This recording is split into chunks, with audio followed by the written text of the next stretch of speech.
Just know I'm sipping on something. I'm ducking niggas woman. Know that I don't got a problem. I just don't like all the drama. I don't like dealing with karma, and I put that on my mama. So you can catch me sipping something out the bottle. Bitch, I can find just know I'm sipping on something. I'm ducking niggas woman. Know that I don't got a problem. I just don't like all the drama. I don't like dealing with karma, and I put that on my mama. So you can catch me sipping something out the bottle.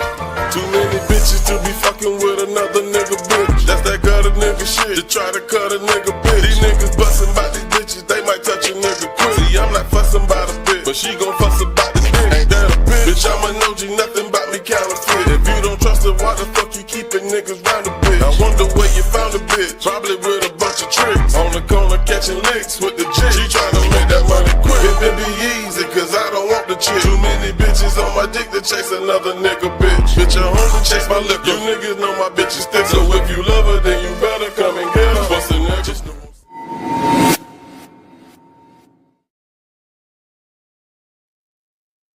Yeah. Welcome.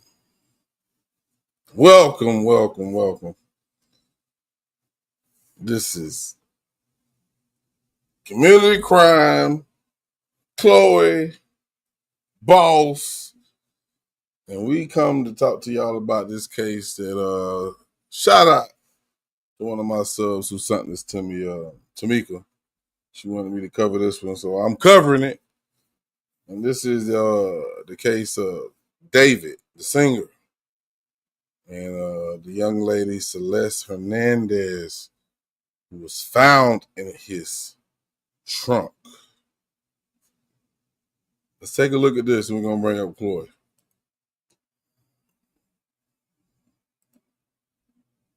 New footage has surfaced that potentially shows Celeste Rivas Hernandez's perhaps final movements caught on tape before she vanished and was ultimately found dead in a car registered to singer David. This, along with new details about that car and how long it may have been abandoned, are giving us a better sense of a timeline as everyone searches for answers. Welcome to Sidebar, presented by Law and Crime.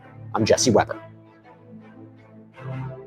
So as you know, we have been carefully following the Celeste Rivas Hernandez death, and we want to track what we seem to know about her and her movements, because that is key here. That is key. And this comes as TMZ has just released new surveillance footage, apparently showing her right before she disappeared last year. And let me put it into context about why this is so significant. So her decomposed remains, the decomposed remains of this teenage girl, were found in the trunk of a 2023 Tesla at a spot called Hollywood Tow Yard. And this car was registered to singer David, D4VD, David Anthony Burke. In fact, she was found a day after she would have turned 15 years old. But the question is, and the mystery here, is what was going on before she ended up in that car, right? Her whereabouts before her remains were discovered in that car. That's the mystery. Well, it's at least a mystery to us. We're not sure what investigators really have at this point, what's happening behind the scenes. I will provide you a recent update from the LAPD captain, which is interesting. We'll talk about it. But they have been relatively tight-lipped. Not uncommon in an investigation like this. I mean, we don't even have an official cause of death. All right. So, stop it right there. They don't even have an official cause of death. So, with that being said, let me bring up my partner in crime, aka my baby mama, Chloe. What's going on, Chloe? Glad I stay on the Gulf Coast. I'd hate for that to be my child. Man, what you talking about, man? I think I flipped the whole goddamn city, state, country over. That was mine. I wouldn't be able to handle that. But what they did say, I believe they said it in that article. If they didn't, we're going to talk about that first and foremost, is that in 2024, she ran away from home. So obviously she wasn't happy at home.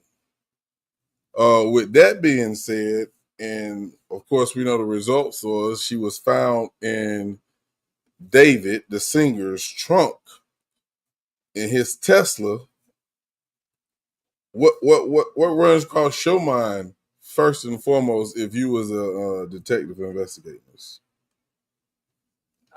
As a detective type thing, investigating it, of course, then I'd be looking in his direction. It's his vehicle. Right, absolutely. And I would have a lot of questions for the medical examiner. Facts. So, with that being said, it got to be one reason this dude has not been arrested. And I know you new to this case. I'm going to tell y'all I just brought this case to Chloe tonight. And I Minutes feel ago. like it's been, just moments ago. You know, I just wanted to do some work with my baby mama. See how we can handle this. But with the fact that he hasn't been arrested, why do you think he hasn't been arrested? Just going off experience, they don't have no evidence on him. That's big facts. And they actually, I don't know if they mentioned it, so I don't want to give it away, but I believe they did. They don't have no idea how she died. So if you don't have an idea how she died, how can you arrest anybody, right? You can't. I mean, way out in left field, she climbed in the trunk and closed it herself and died. And nobody believes that. The public's not going to believe that, so they want answers. The family want answers. They're not going to believe that she did that. So the only thing they're going to point to is, like you said, David. But well, at least to start asking some questions. And they have talked to David. I don't know what David's statement was because they're trying to keep a lot of stuff under wraps, trying to keep it close. So if anything comes out that wasn't presented to the community or to the press, they'll be like, "Hey, how the fuck you knew that? Because we didn't tell you that." You know, it's trying to keep everything close niche, which I understand that. That's what you should do. Yeah. But let's go back and listen to a little bit more of this. We got several videos we're going to need to listen to because there's a lot of moving parts in this case when it comes to why, when, what, how, and the fuck that this happened. And we're going to talk about it. So let's get to it. Authorities have not identified a suspect or person of interest. That includes David, too. He has not officially been implicated in any crime or any wrongdoing. I want to be clear about that. But when it comes to Celeste, the victim in this case, if you're a producer who hates AI, this plugin might change your mind. This is reimagining co-production. Yeah, let's skip past this. Where was she? What was she doing?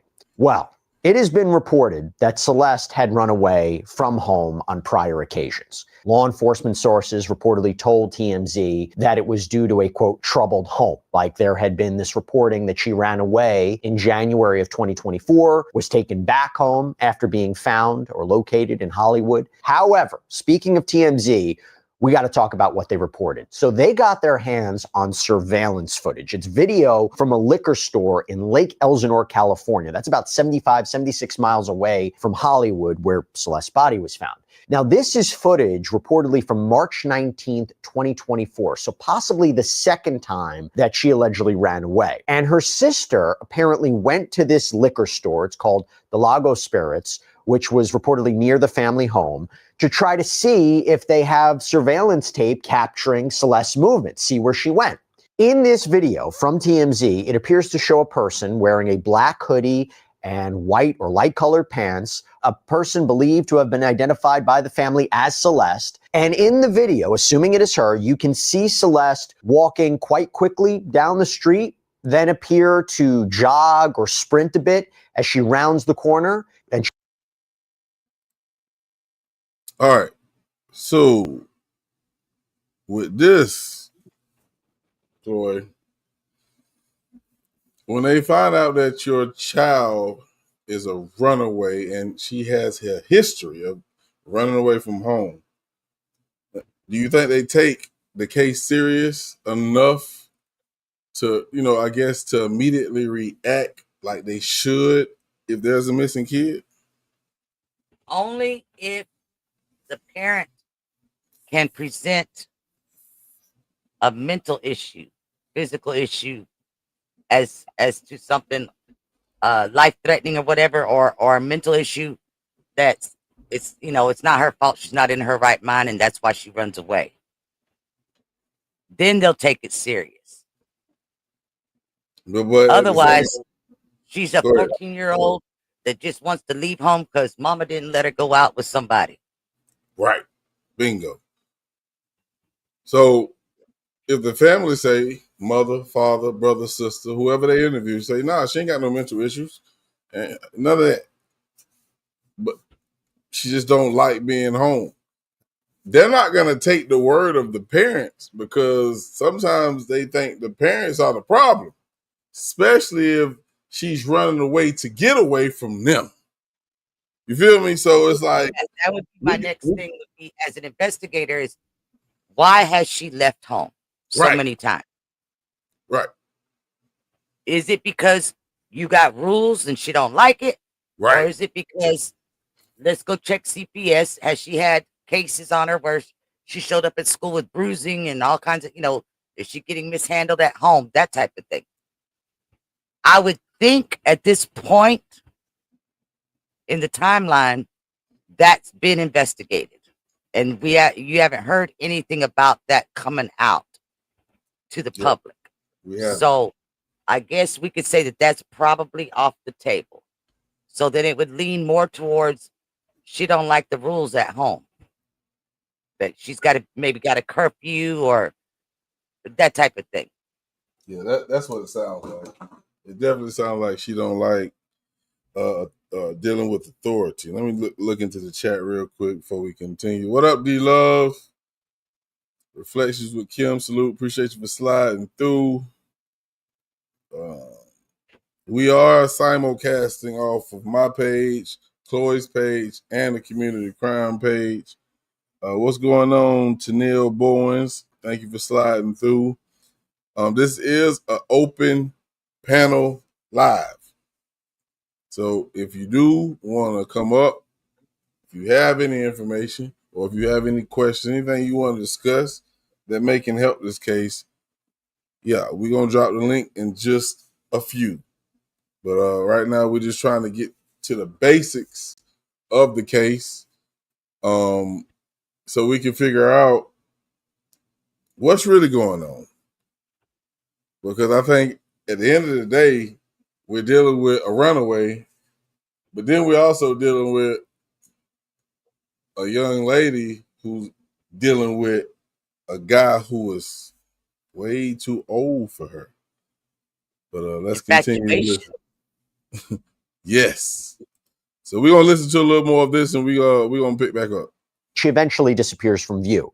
Now, we don't know exactly where she came from, or maybe more importantly, where she went. On TMZ Live, Harvey Levin and staff, they discussed whether it was possible she had gotten into a car that had seemingly stopped on the street. TMZ also apparently interviewed the liquor store owner, Ellie Nadeff, who described Celeste as a, quote, beautiful, quiet, shy girl, someone who would simply come into the store to buy ordinary items like chips and soda. And of course, the question was, how did she go from potentially being on that tape to ending up in the trunk of a car? Well, what I'm about to tell you is going to further this mystery. So previous reporting indicated that the Tesla that was apparently abandoned in the Hollywood Hills, it was there maybe just for a few days before it was towed, impounded, and sent to the tow yard, where, by the way, a worker smelled a foul odor coming from the car and called police, and then the body was discovered. Well, now we have more details.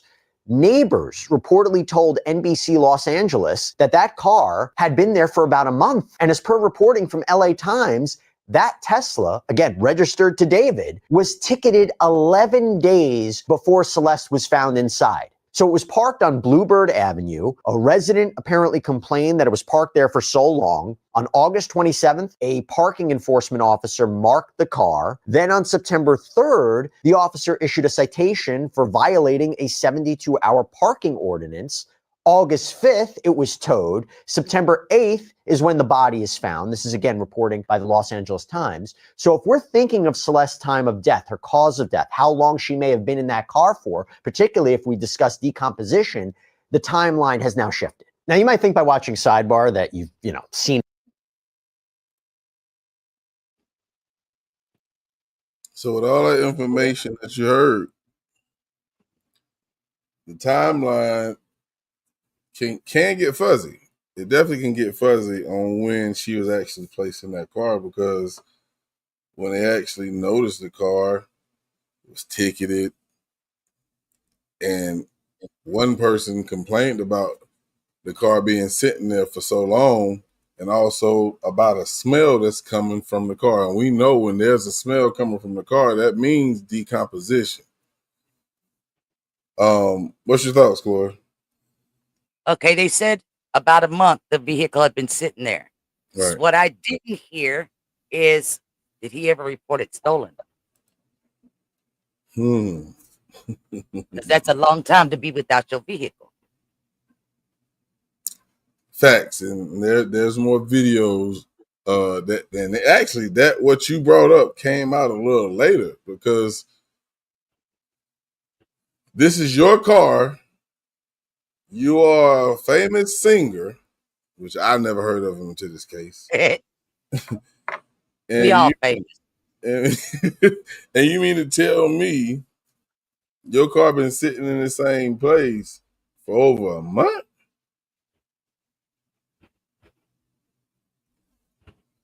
That leaves a lot of questions. And what law enforcement can't do is still put the blame on him, which they did interview him. And obviously he must have said whatever he needed to say to walk right out, because he was not arrested. He's not a suspect. But the biggest thing about this case that still stands to today is they don't know how Celeste died. That's the problem. The only thing I could think of that he could possibly say to the authorities about his vehicle, because they're saying in the chat that no, he didn't report it stolen, would be then, since Tesla runs off electricity, it just powered down. So I left it where it was at. I really didn't like that vehicle anyway. They still would be giving him some issues about abandoning your vehicle, because I know one time in history, my Camaro was used by somebody else, and I got called in the middle of the night by the sheriff's department. They thought that it had been abandoned. The person using it just left it parked in an unusual spot because they were going somewhere they didn't want nobody to know they was going. That type of thing.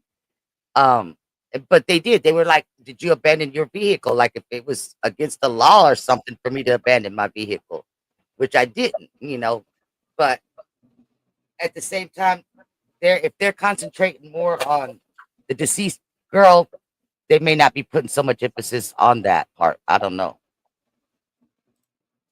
We're going to check out another clip, but maybe, just maybe, I don't even want to say it, but I'm gonna ask you: do you think he was set up? This is one thing that's been. I don't know. I was thinking to ask you as a father, because fathers and mothers, we think differently. As a father, I could see you finding him. We're gonna have a conversation. Oh, most definitely. So, what answers could he give you that you would not consider him a suspect anymore? Put you way on the spot there. Yeah, you did that. I mean, think about it. I mean, because that's the same thing as the authorities. You got to give them something that says, okay, he's not a suspect. He's going to have proof. But, the biggest issue is, Chloe, is the simple fact is, for one, they don't know how she died. And for two, they only can go by, I guess, research in the details of her body to even give a guesstimate of when she died. So if Buddy was to tell me I wasn't even with her when she died, Maybe he was on tour. and he actually was, Okay. he actually was, but the thing is, there are videos where, or at least one video where she was actually seen with him sitting right next to him when he was live. So a lot of people feel like she was with him everywhere he went. Why all of a sudden this girl that you did a song about, I ain't even mentioned that, and so much Well, that what I'm saying is as an investigator, for me, I'm gonna leave the victim up to the medical examiner at this point. So I'm gonna be going after the vehicle. So if you're on tour, you don't know your vehicle's been taken and abandoned, apparently, which would explain why he didn't report it stolen because he didn't even know it was gone. Now, if she was on tour with him to where they were doing some lives together, okay, then it would be all right. At what point was the last time you actually physically saw her? right. And these are the questions you ask. I don't have the answers to because, again, some of the stuff they're not giving us. And I understand that. Yeah, like Tanel Bourne says, it's not natural causes. You find a body in the trunk of a car. The limbs have been dismembered. Of course, that still doesn't tell you that's how they died. Because we can say, okay, everybody woke up from a fucked up night of drinking and partying, and she was dead. They panicked, cut her body up, put her here, boom. That doesn't mean I killed her. I can be charged for fucking with the scene of a crime. I can be charged, but you can't charge me for killing her. They can get him for messing with the corpse. See, I didn't know she had been dismembered. So that dismemberment completely knocks getting in the trunk herself off the table.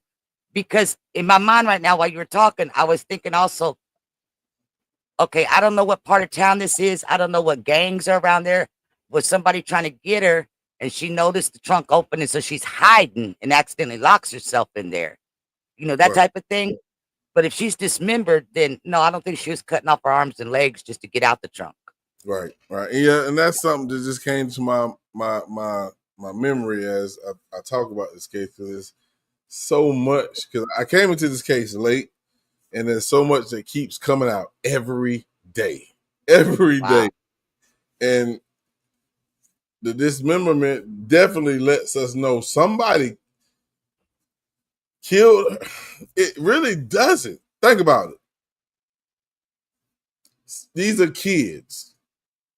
They find her dead. They don't know what to do. They don't want to be accused of it. Now, me personally, I wouldn't cut a damn body up and hide it somewhere. But we don't know how these kids think. But just because they found her body dismembered does not mean that's the way she died, right? Correct. But if you dismember a corpse, you tend to bag it up separately because you're going to get rid of it separately. True. Facts. That's facts. And there's no mention of her in any kind of trash bags or anything like that, I'm assuming. No. Let's take a look at this. This is another one. This is about News Nation. They talk a little bit more about it. Maybe we'll get a little bit more details on this one. Who one morning woke up and, according to police documents, had a baby, wrapped up the baby, put it in her closet, and went off to McDonald's. What in Sam Hill is this? Hold on. You add an extra detail to the case. Now, I don't know what they talking about because it says at the top. Let's just listen. Let's see what this is cocktail about. dress, which was what she appeared in the first time she saw a judge. Everybody noticed it, and this time it was different. I wonder if she got advice. Maybe dress more like you're in mourning than like you're about to go out for a Friday evening. All right, so we're going to tell you all about the internet searches that she's alleged to have made, as well as her roommates, what they did and did not know. Because I think it's hard to, go to term and not have your friends. I don't know what she's talking about. Hearing. And why does that matter? Under Kentucky law, that I have no idea why this thing say David's manager speaks out, but she's talking about some other lady. Maybe they missed the title. Yeah, they fucked up the title bad on this one. They're talking about cheerleaders in the description box. Yeah, that's fucking crazy.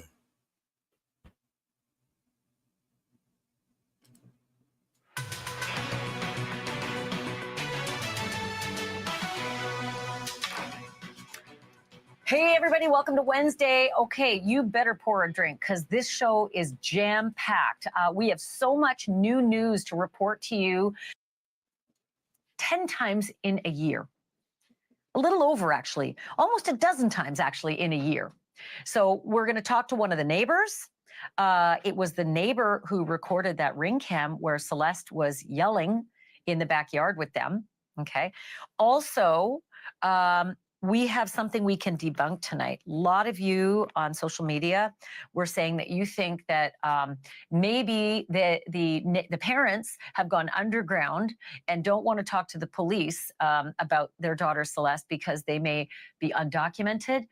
We got news on that. We found out what the actual story is, and we're going to tell you that in just a moment. And then, I don't know if you know about this, but I guess it was bound to happen. You know how every time a celebrity gets in trouble, there is a free so-and-so movement, and there's a ton of merch that goes along with it? Yeah, well, that has arrived. I'm going to show you some of the, I can't say free David because David isn't charged, but it doesn't seem to matter. The merch is out. I'm going to show you all of that in just a moment, and ties to the back of her head and neck. And yet somehow the authorities decided that was a suicide. I know, nuts. Her parents thought so too. But that was probably like maybe 6 months before she went missing the first time in February 2024. And then I saw her, well, I didn't see her again. I heard her again when she came in through the apartments. But yeah, I didn't know she was the missing child from next door. I have lived here since February of 2023, so almost 3 years. I've never met the family. I don't know their names. I don't know how many people live there. I just know there was a lot of cars parked out, usually, at least 5 cars in the driveway, most of the time, most of the days. But I don't know who the family is. My backyard peers into their backyard. And I can also see their driveway, the front yard. I've never heard or seen police officers at their house. At any time, I think I would have noticed that, unless it was late at night where I was asleep. But I never noticed any police activity at Celeste's home. So the video circulating with Celeste coming into the apartments being a little upset, that video was only released to pinpoint her timeline of her missing. And that's the only reason why it was released, because on September 8th, 2024, she was technically still missing.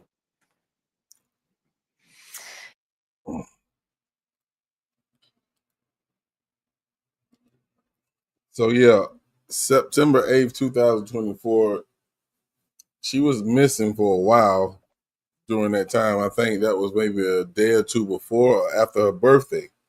Yeah, that's what they said earlier, yeah. But the family never said anything to law enforcement, because before that they had, the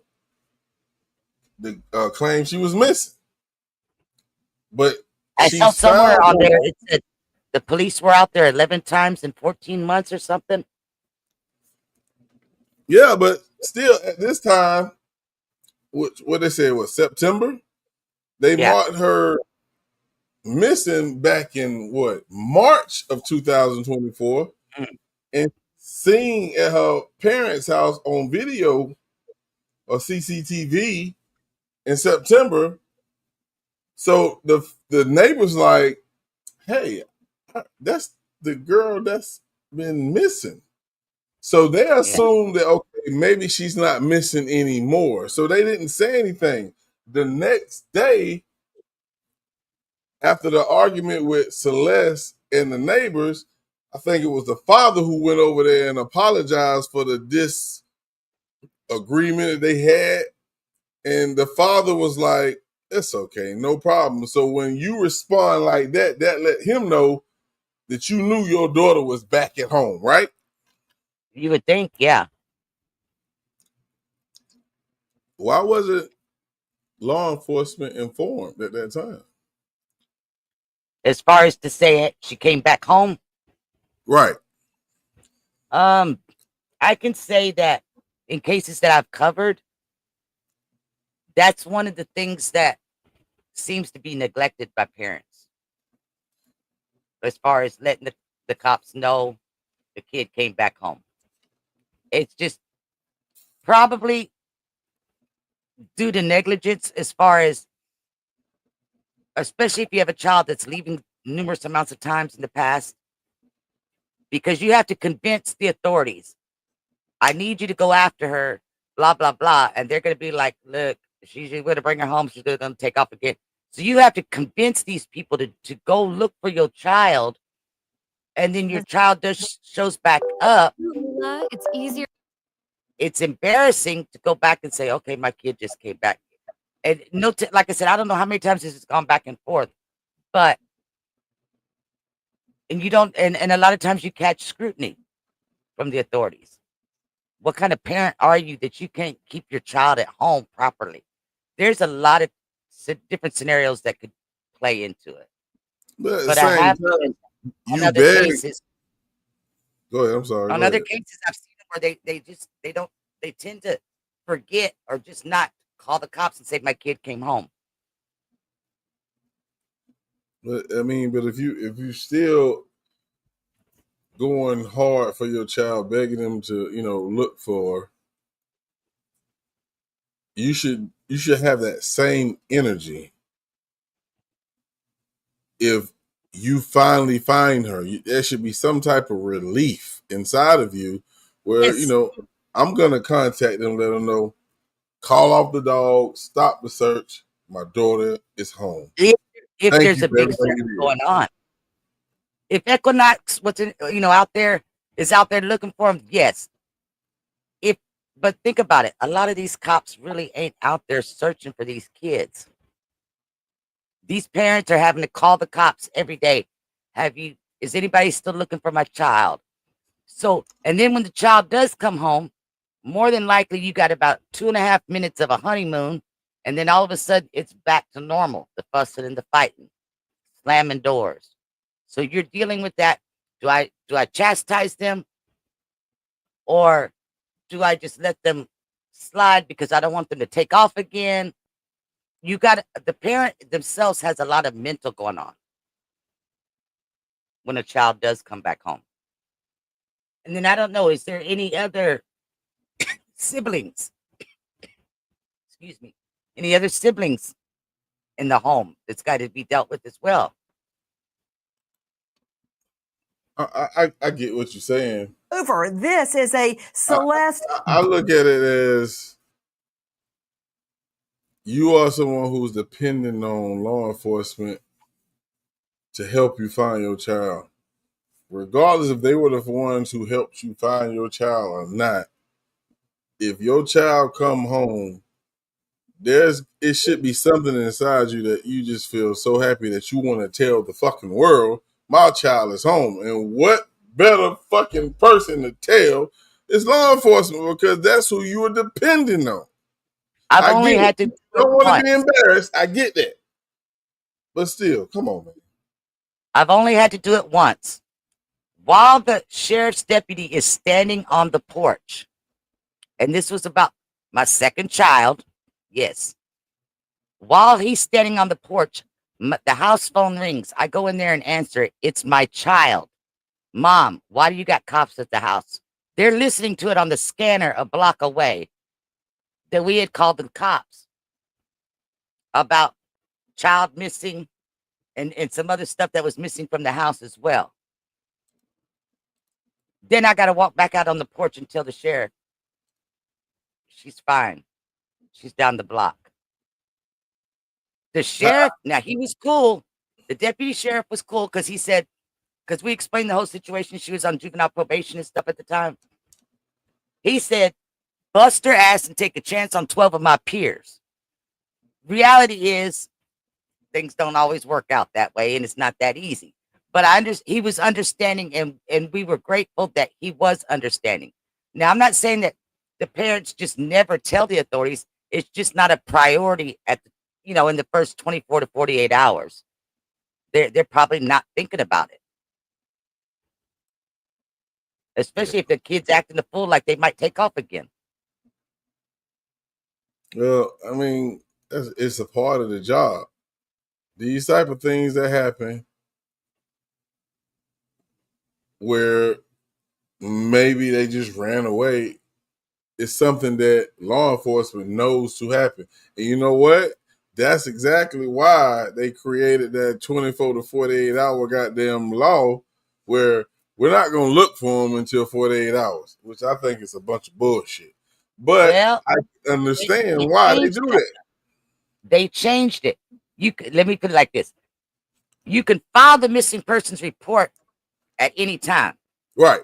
It's going to go on a stack, and they're going to decide how efficiently we're going to jump to that stack.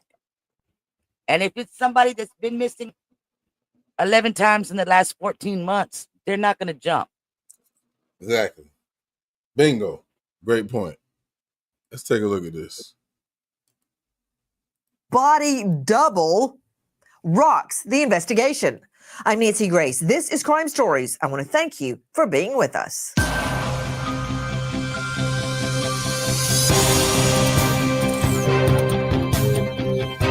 Remains radio silent as the murder investigation into the little teen girl found in his Tesla trunk boils over. Joining me an all-star panel to make sense of what we are learning tonight. But first, a new theory rocking online sleuths and beyond. The theory that there is a body double being used. Let me explain the theory. Melissa McCarty joining us, investigative reporter, host of Killer Genes, and author of a book, The Making of a Crime Reporter. Melissa, the working theory is that don't poo-poo it. Melissa McCarty joining us. What is the body double theory? What's the story, Melissa? Nancy, definitely plausible. I've seen similar elaborate cover-ups in other cases. Now, the sleuthing is they are pretty much stripping everything he's ever done online. And one of the... Well, I just want to pause this here real quick.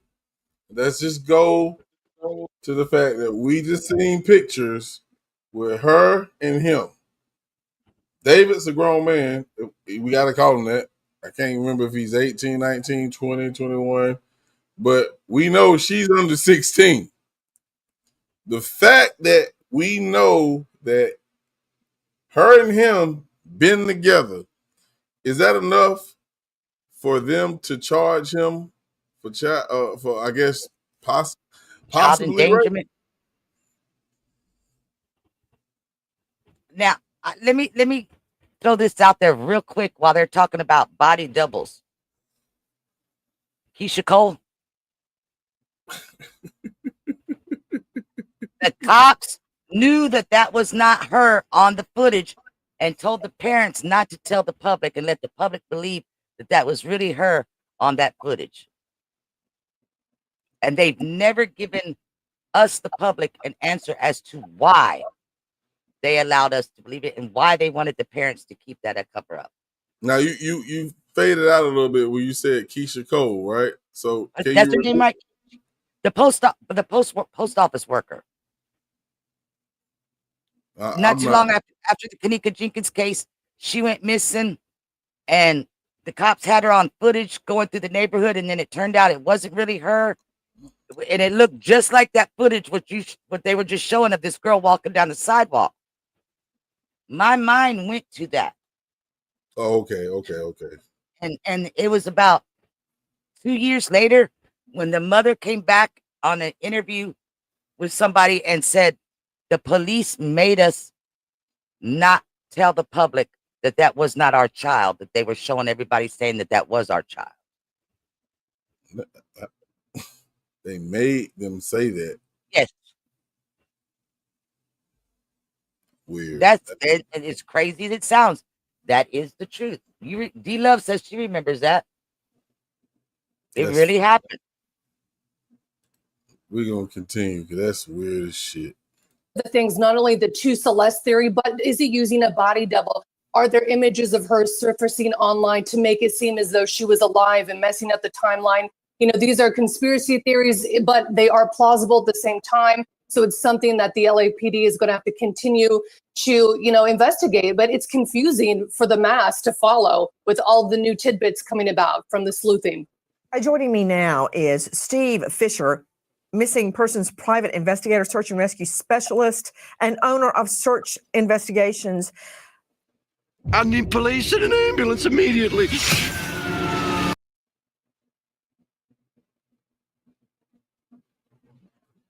Get through this commercial.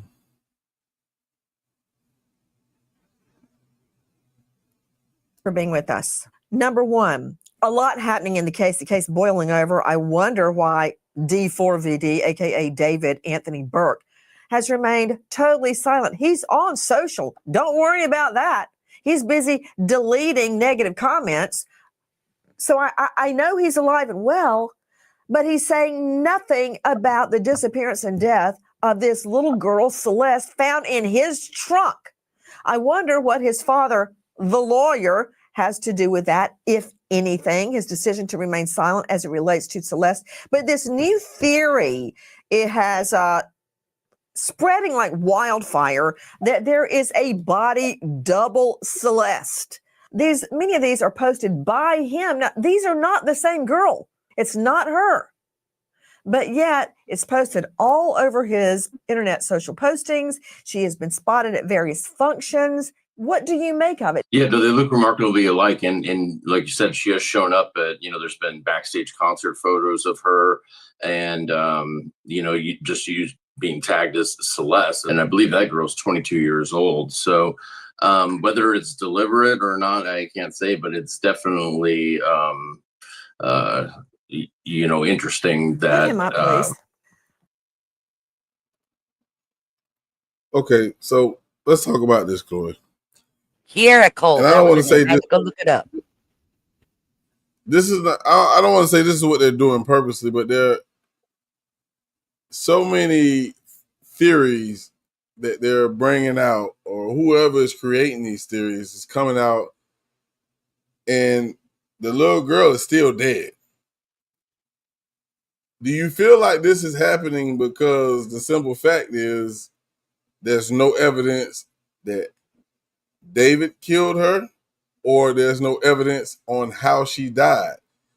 I don't want to say they're focusing on these type of things for nothing, but when you got a case like this and there's not enough evidence to convict anyone, what else do they supposed to do?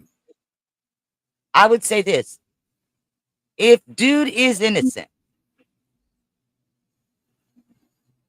he has no reason to be a part of any of these shenanigans. If the dude is not innocent, but he has found a way to trick the authorities into believing that he's not a suspect, then this could be some kind of his own psychological paranoia. Well, let me do some of these things by posting up these pictures or whatever, just to make sure that I stay in the clear. either way, I would think it was stupid for him to do it. Whether he's guilty or innocent, he should just let dogs lie and leave it alone.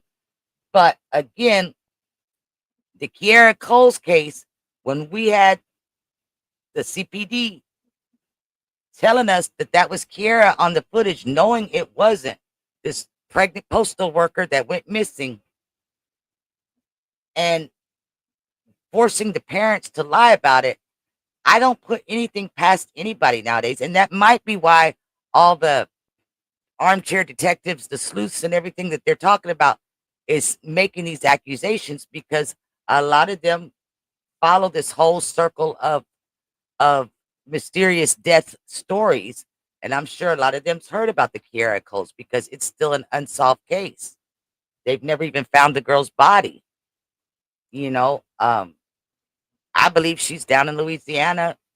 The Gators got her because that's Let, where she took. let me bring up something that hasn't came up in none of these articles yet, which probably will, but something I didn't tell you that came to my memory now. Okay. He did you remember he's a music artist. You know, of course, when you're an artist, you do videos of your music. I told you he do have a song called Celeste, that's her name. And I'm not sure if that particular song goes with this video I'm going to tell you about, but it happened. After her death, he had a video where in the video they're placing a young lady's body in the trunk of a car. Selena Gomez. It's like, come on, bro. Like, did you see it? Did I see the video? Yes. I seen just the clips that they showed in the news article. I didn't actually go back and watch the video, the song and the video. But why would you do that? Why in the fuck would you do that? My first thing I would say is check the timestamp on it, when the video was made or whatnot, because I still have people come back with the Selena Gomez video in the freezer, whatever, the Justin Bieber thing, and it's so idiotic to me. And okay, the timeline fits. She made the video after Kanika's death or whatever. It's a coincidence. You're going to have the conspiracy theory people are always going to find something that matches up somehow, and it's going to look weird. In his case, I would, before I threw any thought into it, I would have to go find out what the timestamp was. Did he do it after they found her? That type of thing. If he did, again, he's going to have to convince the authorities. And now, Daddy being an attorney, that weight's only going to carry so far. So if you're a part of a missing kid's case, I still don't understand why would you do that. And again, I mean, I get it. Psychological mess up in his brain. I don't know. But a lot of people say he is infatuated with death. And I don't know how true that is because I'm new to this case and I'm new to David. I don't know him. I don't listen to his music. But to do some shit like that when your name is involved in a suspicious, mysterious death of someone that's connected to you, that shit don't make no sense to me at all. Honestly, I would have to know him better to know his mental age, his reputation, the type of person he is, his type of music. Worst case scenario, publicity. It's shitty, but it would be that. So for someone to do that, and I get what you're saying, because today we got it's social media, clicks, views. But for him to do that, he has to be confident. I ain't even gonna say cocky, arrogant. You can throw that in there as well, but you have to be confident that you had nothing to do with it, because if you're gonna, that's exactly what I was thinking. That's crazy. I'm not gonna do that. You have to know that you are 100% innocent to have the cojones to say, I'm going to make this video because I need some clicks and views. I need to get, because people are going to watch it. People are going to watch it even if it's for the wrong reasons. I need some money. I want a bag, whatever. But again, I agree 100% what you're saying. He has to know in his mind, in his heart, in his soul, he ain't have nothing to do with it. Yeah, that's the only way. And in that case, I still wouldn't do it. 'Cause to me, that's disrespectful to someone that you said that you love. But at the same time, you But you're shouldn't have thinking been with a fucking with this mature little girl mind. in the first place. He shouldn't have been fucking with this little girl because they got proof that he been messing with this girl since she was 11 years old. Come You're on, thinking with bro. a mature mind, though.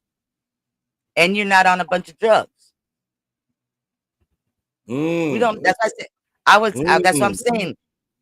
It would depend on me having to research him and know him. I mean, this is off in right field, but last night I watched the Charlie Sheen documentary. And I didn't know the man had gone bisexual after he got sober. All the crazy stuff I heard. Excuse me. But one of the things he said in there was for him, crack cocaine was the sex drug. Until he discovered pills. Then there were certain pills, and I don't remember which pills it was, that he just couldn't get naked fast enough. That type of thing. So that's why I say a drug thing, if she's 11 and he's 15, 16, whatever, and they're under the influence. Now, you and I thinking with mature minds would be thinking, our 11-year-old child, what could you possibly see sexual about that? But under the influence and having that younger mindset makes a whole totally different narrative. Now, we're going to watch a clip, and this is a segment where Celeste's ex-boyfriend speaks about the things she said prior to her Wait a going minute. missing. She got an ex, and she was 14 and been with this one since she was 11. What was she, 5? Listen, hey, that's why I fuck with you the long way, because you putting this shit together just like I did. Wait a minute. You was fucking I'm with going back her. to the parents. Me and the parents need to have a talk. Let's listen. Let's take a listen to this, because this is what was said. At Celeste's little middle school boyfriend. Co-producer is going to give you unique sounds that actually fits your track in seconds. Let me show you. First, all right, here we go. Her mom didn't treat her well or whatever, and she didn't like where she was at. We were at PE, and she told me and my friend that she was running away, and she said it was because of her parents, and she was like joking about it, and she was like happy, like joking like she always was, and like it didn't seem real because like she was like playing around, joking about it, and the next day she wasn't at school, and like that's the last time I saw her. My heart dropped. I was like, I don't know. I just couldn't believe it. I kind of had a feeling when I saw like the first thing. I was like, what if it is her? But I just like brushed it off. But when I saw it really was her, I was like, damn, I really knew. That's from our friends over at TMZ. That's Celeste Rivas' little middle school boyfriend, describing how years in the making, she had trouble at home, a very difficult home life. And it brings to mind a beautiful little girl, Maddie Soto, who had told friends as soon as she was 13, she was running away from home and living in the woods. And I couldn't help wonder, why would a little girl want to run away from home and live in the woods? Then I found out mommy's boyfriend, Stefan Stearns, her and taking videos of for years, back as early as when she was 9 years old. No.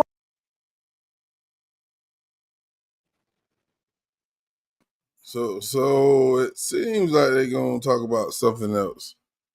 Tennille, if you want to come up, feel free to do so. Because we're not pointing fingers at anyone yet because it's too much going on in this whole entire case. And when we go back to the little kid that was just talking about being her ex-boyfriend, of course, he said that Celeste told him that she was going to run away because she wasn't happy at home. The last day he talked to her, the next day she ran away. When you hear that as a detective, as an investigator, now your mind has switched from David to the parents. Am I wrong or right for saying that, Chloe?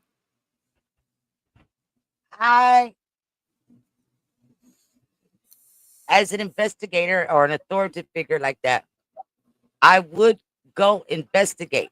Nancy Grace is dead ass wrong for throwing that out there in the public, though. Mm. And I say that because that is publicly accusing something of somebody of something that cannot get erased. And you don't do that with that type of crime unless you have some evidence. Well, we know investigators are going to start at home first, correct? If the investigators are checking that route, yes, they should be. Nancy Grace should not be speaking on that publicly unless she's got some proof that the investigators checked that out like that. That'd be like me just popping up here and saying, well, how do I know you ain't mess with your kid? Your kid didn't want to stay at home with you. You can't just do that publicly, especially on social media, because a handful of wrong people in the public, in the audience, they're gonna take that and run with it. The next thing you know, that person just got falsely accused of all kinds of crap and may not have had nothing to do with nothing. There's just certain things that you don't throw out there like that. What about David? There's no proof that David did anything to her, but his name is being thrown out there just like what we just heard from the little kid throwing the parents out there. They still got David's name out there. So what if David ended up not being or not having anything to do with this? Because we just seen this with the LSU kid where they accused him of goddamn murder and find out he had nothing to do with it. So what's the difference? To me, okay, let me say it a different way.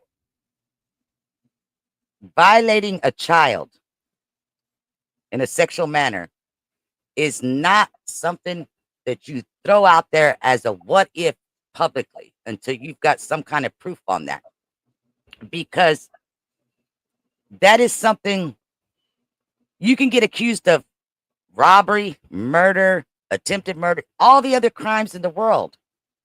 And when you're proven innocent, people tend to forget about it. When you are accused of possibly violating a child in that manner, no matter how much proof is made of your innocence, it's still always going to be a black mark on you. Now, when you say violating, because that little kid didn't say violating. Nancy Grace insinuated that. How? Hold on. What did she say that insinuated that? Let me go back. When she put the other little blonde-headed girl up there saying, that her daddy, she was hiding in the woods because her stepdaddy was doing videotaping of her since she was 9 years old, blah, blah, blah. Okay, yeah, you're right. She did say that. That's what I'm saying. So that was wrong of her to do that in this case, or to even set it up in that manner that looks like that's what she's saying without any kind of, if the cops had come up and said, we question him, the parents on any sexual innuendos, blah, blah, blah. That's one thing. We ain't heard that. And I'm just saying that's one crime. And you got to admit this, no matter what the crime is, once you're proven innocent, majority of the public is going to wash that away. That crime right there, even when you're proven innocent and they have another guilty party, people are still going to say, but you know what? He still could have. That happens in every fucking case that we hear on the news. You can take it to P. Diddy's case. You can take it to R. Kelly's case. You can take it to OJ's case.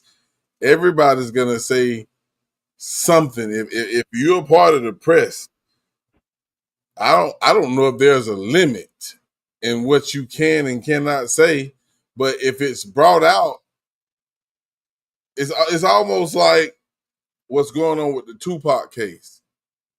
Suge Knight is now speaking out because of what Keefe D have said and has put out there. Now he feel like, shit, I can talk about it now, so I'm going to say this and this and that third. That's the fucking same thing Nancy Grace just said.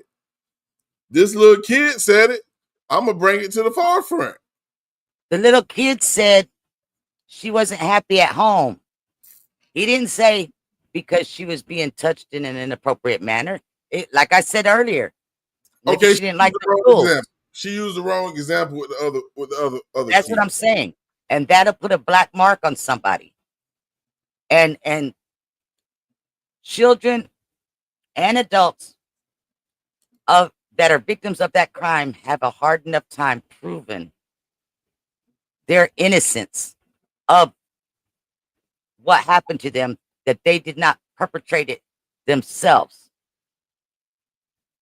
Well, maybe they got So a that's lawsuit for that's defamation. one crime that should not ever be played with. Well, we know Nancy Grace, and I think we know Nancy Grace. She's a lawyer, a former lawyer, so I think she knows what she can and cannot say. If not, the family can sue her for defamation. I'm not saying she can't say it. I'm just saying I think that she's foul for saying it or insinuating. That's what I'm saying. Because there's not been any talk of that. Now, I did notice in all those pictures that were flashing up there, Celeste wears a crucifix necklace. Mm-hmm. Let's take a look at this instance. You know, in that instance, Nancy, we actually can see that Celeste is kind of doing a walk run. Oh, hey, Dave, look at your monitor. We're showing the video the sister got from the store. And there she is literally running away from home. Let me be clear. Celeste was not in the liquor store. The surveillance video showed her going by. This little girl running away from home. And I got to ask, why? In this video from our friend Harvey Levin at TMZ. Now, what were you saying, Dave Mack? I just wanted you to see the video. I just wanted to point out that, that video was at 7 a.m. That's when it was taken, at a time when children would normally be going to school. But so instead, Celeste is clearly kind of in a confused state. If you watch her stride, she's partially walking, partially running. It's like she's not quite sure what she's going to do, but that's the last they see of her. She takes off, and it's a fascinating read into the 13-year-old that is trying to figure out what to do. And as you just pointed out, Nancy, this is a child who spoke about being unhappy at home, not being treated well at home, and wanting to be away. And when I see her walking and stutter stopping kind of, and then running, it just breaks my heart to think of that child not knowing where to go, who she is, or what she should be doing.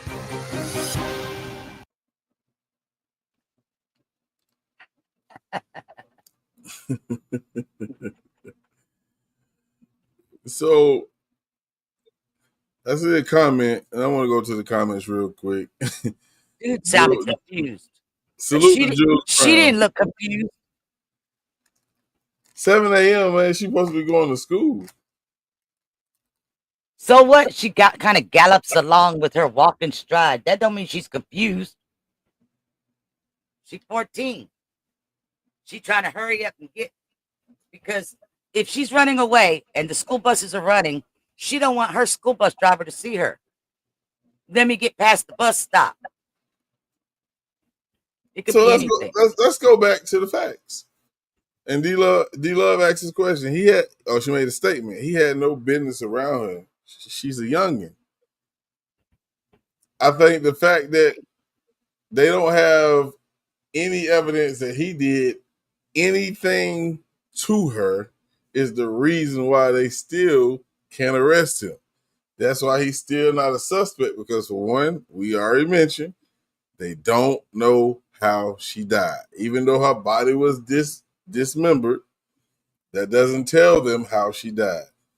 They did the autopsy, and it came back deferred, meaning they still didn't know how she died. So now they're waiting for the toxicology report to come back to see if it was anything in her system. And I haven't had an update yet on that. So I don't know what that's going to turn out to be. But even if they found out, let's just say she had fentanyl or cocaine or any of that in her system, it still doesn't tell them whether it was an accident or somebody intentionally gave this to her. They have no proof. So it's still not going to help this case. Am I wrong for thinking that? No, you're right. But I just thought about something, and I'm googling it up.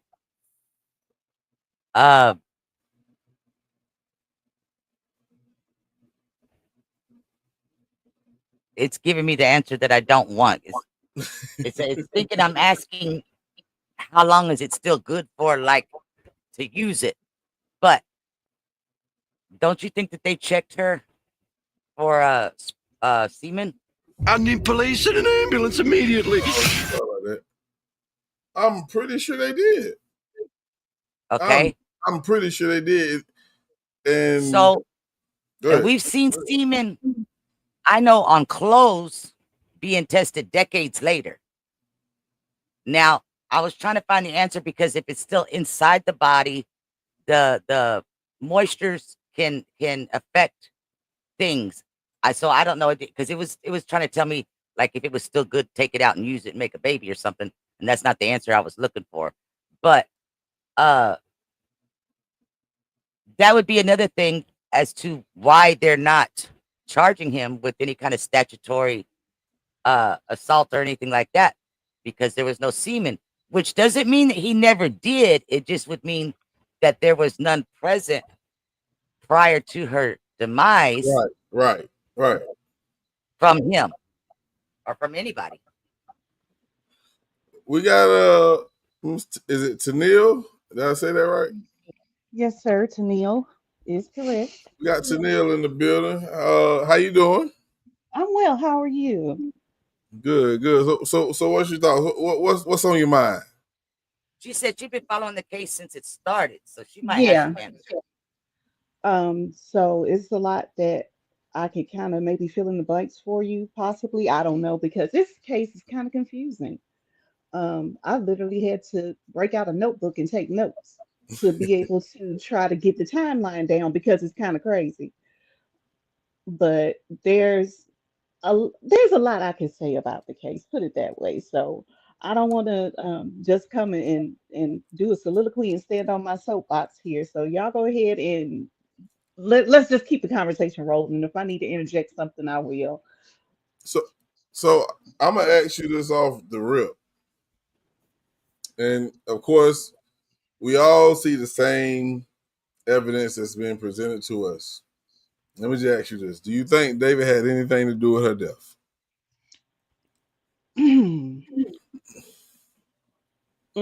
That's a hard question to answer. And it's just because the timeline is so jumbled, you know. But just going by what you going by feel. what I know and what I feel, yeah, I think he do. Right. Yes, I think he does. You think he does? Could I prove it in a court of the law? Highly doubt it right now with what we know as the public. But do I think he has something to do with it? Absolutely. So, and I think that's the biggest issue. I think law enforcement, I think everybody who's tuned into this case think the same thing you think. It's like, he was the guy who was fucking with her. He was the guy she ran away and ran to. Who else would kill her? Mm-hmm. And that's what me and Chloe, what I was bringing up to Chloe, like, okay, they create, I ain't gonna say creating all these narratives, but all these narratives that was being put out for the public to hear, I understand why it was done. Some people say, oh, he was set up by one of his friends. Jealousy. That could be a possibility. But is that one of them in reach? Like, can I say, man, you reaching, man? That shit, man. Come on, man. That's definitely reaching. You might break your arm reaching for that one, bro. I can't see that one. I mean, that would fall under having to research him and his circle of people to know more. Right. And Right. for me, like I said, an hour and a half ago, I found out about this case as far as any details because I didn't know anything about it. But going with so many other cases that even when that I haven't even brought, to my channel, just reading on them or watching them on the documentaries on TV, I wouldn't put it off the table because it has happened. As far as uh uh we could say David's guilty of all this, but all of a sudden somebody he didn't even know was hating on him from the sidelines had the means and opportunity to do something. So it's still a possibility. It may not be a probability, but it's a possibility. Yeah, everything's a possibility, but a probability. That's why I said it's a reach because It's I a just really reach. don't see that, knowing what I've learned about him since the case is broken. Like I So said, he has an obsession with death, yes. and he has killed her in not just one music video, but many music videos. Oh wow. See, I didn't know Um, that. and it's like a stunt double of her, and I can't tell you how many of his videos where it's like the whole story is always tragic around him and this love of his life, so he's got an obsession with her, and it's almost like he has an obsession about her death or her dying. So when Is they said they is found this her in like her an Alice trunk. Cooper type of thing? Say that again. Is this like an Alice Cooper, Ozzy Osbourne type of thing? Or is Almost, this Chloe, almost. That's a good way of well, the reason describing it. why I I'm hadn't saying even it is thought because that. growing up, we were taught that they were from Satan. They were Satanists. And for the longest Right. time, I wouldn't listen to rock and roll because I believed that. And it wasn't until my mid adult years that I realized it was entertainment. Now, with him, again, I would say I would have to research and go back. Okay. Has he been this way with other females? D Love, or who was it? D Love says, how big is her inner circle at her age? Well, she's had 2 boyfriends And at that's 14. start of part of the problem right there. Like she died when she was 14, and you already had 2 boyfriends. One of them that you've been talking to since you were 11. Like, when did your dating life begin? And I'm not going to blame the parents for it because think about it. If she wants to be having boyfriends and she's not happy at home, it's more probable than not it's because the parents ain't letting her have a boyfriend because she's too Oh no, young. I don't blame her parents for it at all, because after I saw a video of her cussing her neighbor out the other day, like she was a 45-year-old woman with a mortgage and a car and 3 kids in college, there is no Yeah. doubt that she is way more mature for her age than she should be. What I tell you, boss, when I first saw the picture of her, I says, I thought she was in her 20s or something. I didn't even realize she was a little kid. Yeah, Well, she's let way me more ask, mature let me for her ask this age. question. Let me ask this question. Like at this point that we are at in this case, with the evidence that the law enforcement have or lack thereof, are we going to see someone convicted of her death? I can't call it on that one. It's If still too if much if if, swirling. if the authorities, if it was Chicago, I would say no. Simply for the fact because they're so overloaded with cases of so many crimes, and the fact that this girl, it's going to be looked at, this girl got what she was looking for. She kept leaving home. She didn't want to stay where it was safe at home. Out in LA, that's still a possibility. I don't know how much the cops have changed since the cops were dirty out there at one time. I don't know how much that they've changed to be doing their job like they're supposed to be doing type thing. But and how high is the crime uh load that they have, cases that they have to take care of that are more, somebody's still alive that's missing. So we got to put our efforts into that. This one's already dead. We can't help her. That type of thing. If they're overloaded, then no, I don't really see it happening unless they had some new medical technician come up and say, oh, we actually found a piece of DNA underneath her bra that nobody picked up on before. Now, whose DNA is this? You see what I'm saying? But that's going to be in the future. As for right now, I'm not seeing anything on any of these news clips or the articles that give me any kind of hope that this is a case that's going to be closed anytime soon. Let's take a look at this. Created his own alter ego that he has come up with is pain. This, as the Tesla key card to his Tesla, is found hidden in a gutter. Why?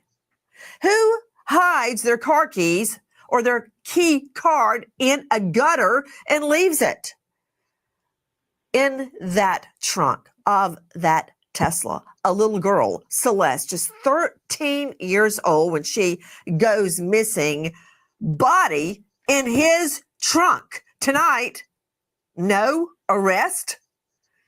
I'm Nancy Grace. This is Crime Stories. Want to start a podcast, but not sure how?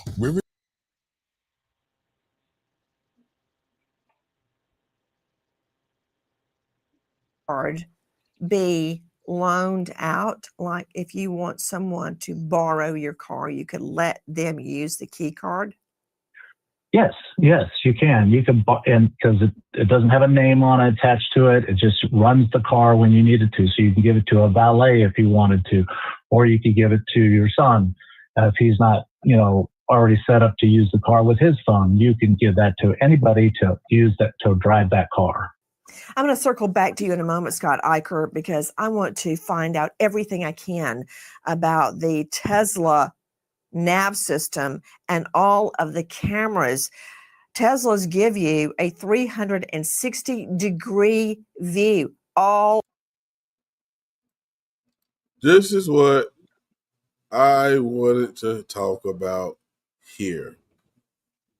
And what we're hearing here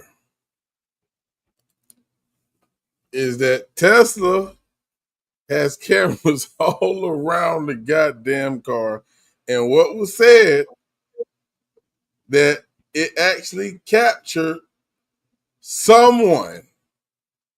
They didn't identify who it was, but someone or multiple people putting a body or something that looked like a body in the trunk. So I would like to see that. I would love to see that. But obviously, if they have that type of footage and they still don't have a goddamn suspect, it didn't show enough. What makes Nancy Grace think that he was hiding the key card in a gutter and that maybe it wasn't just chunked there? I personally think it was chunked there because that car wasn't just put in one spot and stayed in one spot the whole time. That car moved around the neighborhood a couple times. One of the neighbors said he had seen the car in the neighborhood parked in different spots along the street, maybe around the corner, whatever, and was just thinking, I don't know whose car this is, but sometimes people have their friends come and stay for extended periods, so he didn't really think anything of it. But that car had been there for a while, so somebody was coming back and forth and moving that car. And I think when they moved it the last time, they just threw the key. I don't think that it was stored there. Let's talk about that. Let's talk about that. Okay, this is David's car. And I know one thing that I have a hard time with is coincidences sometimes, because we got women intuitions that tell them this is what it is, and sometimes it's not really that. But when we talking about this guy left this car here, his car, in this parking spot. Now you said, Tennille, and it could be possible that car probably moved a few times during the time it was left there when that neighbor saw it. Can you say, or would you say, that body was in that trunk the whole entire time? Oops, We sorry, need the footage. I don't want y'all to hear my dog barking. Me myself, would I say that? Yeah, I would. Because the neighbors had been smelling something the entire time that car was being moved around. Um, I I don't know. I I think don't the know. It last didn't. time they moved that car, they smelt it too, and that's why they threw the key card. Yeah. That's probably why they threw the key card, so they, didn't have any connection to it. But yeah, I think that's why they moved the car around when they did, so that it didn't sit in one spot too long, and the neighbors really got a good whiff of it and realized it's coming from the car. Um, so yeah, I think she was in the car. So, Absolutely. with that being said, it does match up with somebody set him up or somebody had his car, because they did say other people had access to his car during this time. So I was going to ask, why wouldn't you just go burn the goddamn car up? But then I thought, if David didn't know what happened to her, then if they went and burnt the car, they'd be like, "What the fuck you burn my car?" Then they would have to tell him, "We killed Celeste," right? That would fall under the setup, yeah. Because I Yeah. was going to bring up, you got to remember, y'all said that he was on tour, so it's still a possibility that he didn't even know his car was being used, it was missing or anything. Yeah, and that's why it hadn't been reported stolen, because it wasn't reported stolen. Because When you get Nancy news, Grace said that you can set the car up where other people can drive it, I guess, through the system. But if they're not set up in the system, they have to use that key card. So whoever yeah, was using that vehicle was using a key card, which was not David, yeah, because David um, didn't need a key card to use the car. true. From what I understand, a Tesla, you don't even have to have your Clear. phone, like the app It's running on the phone or whatever. Long as your phone is close to the car, you can open the car and Right. start the car. So the key so card is, there, like you there said, you for have that. valet or whatever. So whoever was using the car had not had their phone added to whatever account, app, however the hell it's set up, to be able to Yeah. access without using the key card.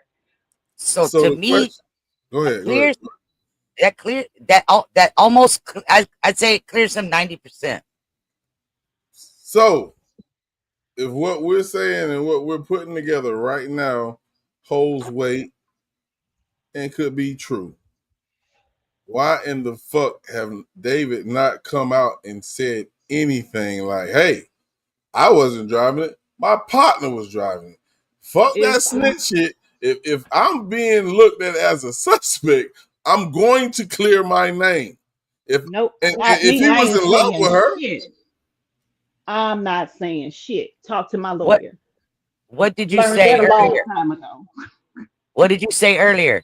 That the authorities are not releasing that much information. So wouldn't it be plausible that they told him not to speak on social media about it? who? He Law probably enforcement told who? David, David. Law enforcement ain't tell him that. how But you know? They, listen, they could if have. he would say something to them, like, "Listen, bro, I was on tour." They were okay. Well, who had access to your car? John Doe 1, John Doe 2, John Doe 3. They had my car. What's their They're name? good. He gave them their names. Why has nothing happened?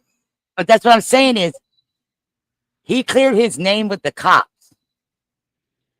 The cops is not releasing that much information.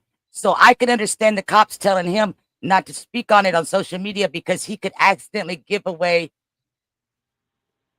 Information that they little haven't tidbits put or out to something the public that they yet. don't want put out there that's going to help them find who the killer is.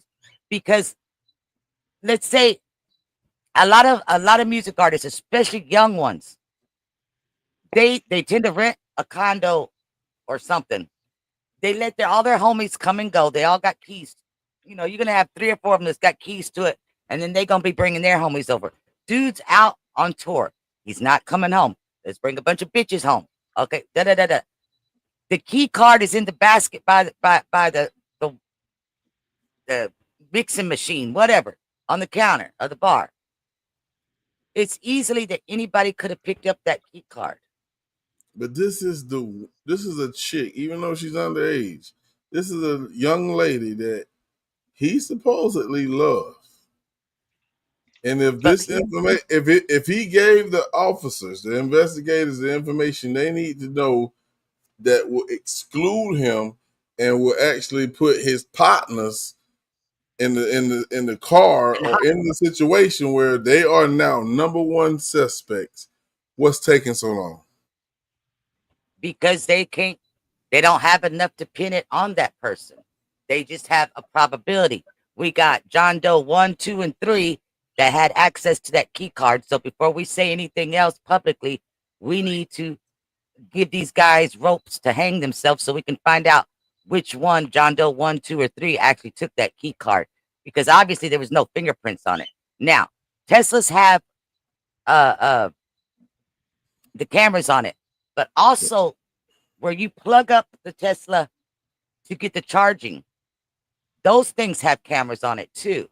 So that tells me that it didn't need a charge, so it wasn't driven that much, because otherwise they would have footage from the charging thing and they would be able to see who exactly was sitting in that driver's seat at any given time. That case of the artist in Jacksonville. Julio. Yeah, that footage there, I was able to, see a lot of stuff from that Tesla charging station using their footage. Oh yeah, that Tesla is what's gonna eat him up in court. So Tesla got it all. Or maybe it was a combination of a couple of his homies, and they want to know which one actually did the deed. So at this point, would it be wrong for them to just eliminate David as a suspect if what we're saying right now is true, or is that too much information to give the public? That's still it's too early to exclude him from the investigation right now, or as a possible culprit, because you don't know how long she was in the car beforehand.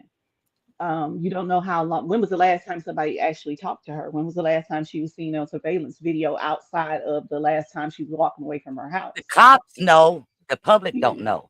Nah, the cops don't know shit. It's still a little too soon to exclude him. Also, I say that unless he set it up through his homies to do this, premeditated wise, that's the only way I can see at this point with what's being given to the public that he's being involved. He don't have a motive. He don't have a motive. He doesn't have any evidence pointing in his direction. The only thing he's got is he's a grimy lowlife because he was messing with a minor, but that does not make him guilty of murder. Well, I know and hiding the corpse and all that. They were saying I need police and an ambulance immediately. My fault. I'm sorry. Go ahead. No, that's okay. At one point, they were saying she was pregnant. I don't know if they have come back and she wasn't. She wasn't. Or what? She wasn't? Okay. Because to me, that was plenty of motive to get rid of her if she's 14 and pregnant and you 20. Yeah, but since they debunked that, because when it first started off, they said that she was pregnant. But just the fact that she's a minor and he's 20 older is than enough her. motive to me. That is. You're right. You're absolutely right. You know, she's 14, he's 20. That's a 6-year age gap. That is plenty of time in a California state prison. That's plenty enough motive. 6 years difference. That means when she was 11, he was 17. Thank he you. obviously has some mental breakage in his mind, because I don't care how mature a girl can be. At 11, Majority of females haven't even got their periods yet. True. Let's take a listen real quick. What they talking about here? AD4VD is innocent in the eyes of the law, and he remains innocent unless the presumption of innocence is pierced and overcome by evidence that proves him guilty. Josh Colesrud joining us, veteran trial lawyer and former U.S. attorney, founder of Colesrud Law Offices. Josh, thank you for being with us. This would not be the first time that a killer has thrown away evidence thinking nobody would find it until they do. Well, that's right. But this is certainly odd, just like other pieces of evidence in this case, are odd. And what I don't like about this, if I'm a prosecutor, is that the LAPD missed it. I mean, they're the ones that were searching the home where David was living, and they were supposed to have gathered all the necessary evidence. If I'm the prosecutor, I'm going to be pretty mad that they missed this. Now, a defense attorney is going to come in and say, chain of custody. How do you know that this wasn't placed after the police officers were there? How do you know that this isn't somebody setting up David? I'm not going to be happy about it. Also, maybe if they would have found the key card when they actually searched the house, they would be able to search it and get more material in forensics. Well, I can answer that, Josh Colesrud, because it wasn't in the house, because it was thrown in the gutter. That's why they didn't find it in the house. Well, there were certainly, 20 detectives around there, and you would expect them to search the area. The vehicle was only found 150 feet away from the house. I mean, it was within a half a block away from that house. Why wouldn't they just check around, look in the gutter, look in the bushes to see what, if any, evidence would be around there? It's standard. Look at the distance. Look at the distance of where his house is versus where the car was. And look at his house. He had all his homeboys hanging out there. Oh, you already know. If he had them, though, because, and I say that, and I'm not trying to be funny when I say this, and somebody, if this is your situation, please don't be mad. I am really just going off of stereotypes when I say this, but he was one of them weird homeschool kids. So most of his friends were online. I don't know if he really hung out with that many people in real life, because even he said going from being in physical school to homeschool was difficult because of the seclusion of it. So I don't know if he really had anybody to hang out with, because you have to remember he was from where, New York, if I'm not mistaken, but he grew That's up a in big house to Texas. be by yourself. But that it really wasn't his house. His manager was renting it out for him. And I think his family stayed there with him, if I'm not mistaken. So it wasn't like he was there by himself. And well, hell, she was there if nobody else was there.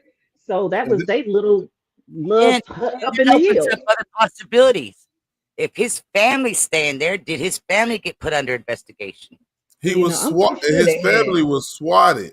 That's another thing that just came out, that his mom and dad house was swatted. They said, hey, we heard somebody called in and said they heard gunshots from this residence. When the police got there and they finally opened the door, they were looking like, huh? They found out that their house been swatted. So when you add that into the scenario, you have to think even more like, shit. Is these motherfuckers fucking with us? Like, does he really have anything to do with us? Because like, if they said it was gunshots that's coming from this house, and I want to say this was like maybe 2 days before the incident happened, or maybe a day after. It definitely adds nuance to it.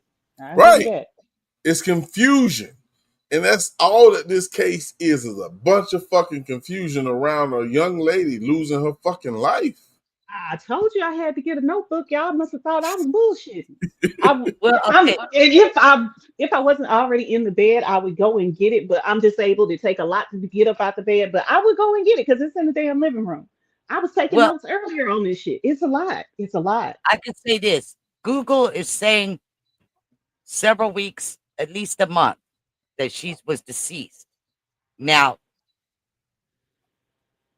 somebody When did swatting the his family's house. That, like it or not, that clears him, David, even more. It does. It does. when did his tour start? I can't remember when the tour started, but they making it seem like if he was on tour and all this shit happened to the girl that he's supposed to be in love with or infatuated with, and he gonna continue, which I think the tour did stop. That it makes him look suspect because this is a girl that you have shown online that you care about, and you trying to continue a tour. Now the tour did stop. It did. Yes, it did. Okay. DBTV says killing somebody and hiding the body in your car is very smart. And this is what I said to you earlier, Chloe. Why in the fuck would he do some stupid shit like that? Why the fuck most of these kids do the stupid shit they do? Because they kids and they stupid, plain and simple. It don't take much to figure it out. These kids is dumb as hell these days, okay? And that's just the truth of it. They don't think beyond 2 seconds from now, especially if they own some shit. And most of them are on some shit. So when you're impaired, like, okay, let's just say, like the scenario you gave earlier, y'all took something, y'all did something, it was a wild night, whatever. Y'all wake up, she's dead. Chances are it's because y'all did some shit and she OD'd the night before. You know what I mean? So they always own something. Most of them. I'm not gonna say all of them, but most of them. And they don't even look at it like it's a problem anymore. You know, They being a don't. pillhead or being a addict nowadays, that ain't shit. They don't think it's a problem. You know, it's They, just what you do. they And they taking desensitized. yeah, and they're not just taking regular shit like we used to back in the day. Like, you know, I ain't never been that type of person because I watched my godmother go through addiction. I saw what the shit did. If it ain't prescribed to me, I don't want it. But I've, smoke a little weed, maybe take a bump. That was my crowd. Right. But these kids, they be doing this synthetic shit. Everything is chemically altered. You know, if the weed ain't got seeds, leave that shit alone. You know, so All right, because all right. it ain't natural, and they be I on just some found shit. it. They mind. I just found his tour dates. Mm-hmm. I think. Hold up. Let me see. Back up. Back up. Back up. Because I know when the news Never broke, mind. he They're went just on showing. They're stage. just showing the ones that were canceled. Okay, because Uh, he went on stage the very night. I think it was in Minneapolis, Minnesota, if I'm not mistaken. The very night that all of this shit came out, he on stage singing like ain't a problem in the world. You Yeah. know, Yeah. they just don't. he had 11 dates that lasted through the end of this year that he canceled, and then he's got March of next year that he's doing the Lollapalooza. I was trying to Okay, find what dates prior to this. Past only. There we go. Past only. September.